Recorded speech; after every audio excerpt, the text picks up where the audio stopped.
नमस्कार, सरिताच्या स्वयंपाकघरात म्हणजेच आपल्या सरिताज किचनमध्ये आज आपण करणार आहोत बिना मावा मावा बर्फी, ज्यामध्ये आपण माव्याचा वापर करणार नाही पण एकदम मऊसूत क्रीमी बर्फी तयार होते। आणि सगळ्यात महत्त्वाचं ही 15 मिनिटात तयार होते, जिथे आपल्याला गॅसचा वापर करायचा नाही। आणि ही बर्फी करण्यासाठी आपण वापरतोय Faber Arya 4-in-1 Nero blender with food processor. आणि यामध्ये आपण ग्राइंड, ब्लेंड आणि चॉप तिन्ही गोष्टी अगदी इझिली करू शकतो। पटकन रेसिपीला सुरुवात करूया। तर या ब्लेंडर सोबत आपल्याला 3 ग्राइंडिंग जार्स मिळतात, प्रत्येकाला डिटॅचेबल ब्लेड आहे।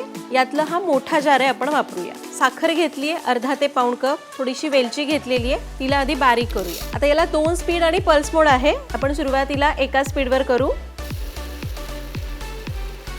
आणि मग स्पीड वाढवून ठेवू।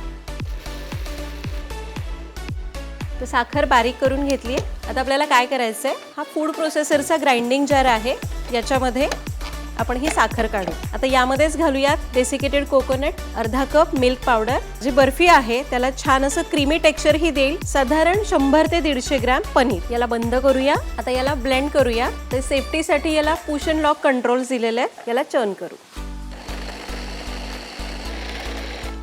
हे तयार झालंय, बघूया कसं वाटतंय।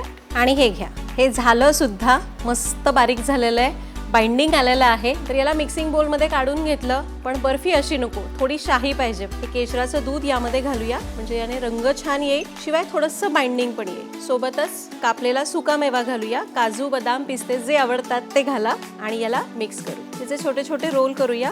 आता इकडे आपण थोडंसं डेसिकेटेड कोकोनट घालू आणि त्यामध्ये याला घोळवून घेऊ। झाली ना छान। तर असेच आपण सगळे रोल्स करू आणि शेवटी गार्निशिंग करू। तर इथे मी छोटे छोटे रोल्स केलेत, तुम्ही असा मोठा रोल करून लॉक करून कट करून घेतला तरी चालणार आहे। तर या बर्फी तयार झालेल्या आहेत, यावर आपण थोडे थोडे पिस्ते घालू, म्हणजे अजून छान दिसतील। एकदम मऊ मखमली, गॅसचा वापर न करता अगदी 15 मिनिटांमध्ये तयार होते आणि छान मऊसूत ही लागते। तर तुम्ही सुद्धा ही रेसिपी नक्की करून बघा। काही शंका असतील तर कमेंट्समध्ये विचारा। भेटूया पुढच्या भागात। धन्यवाद।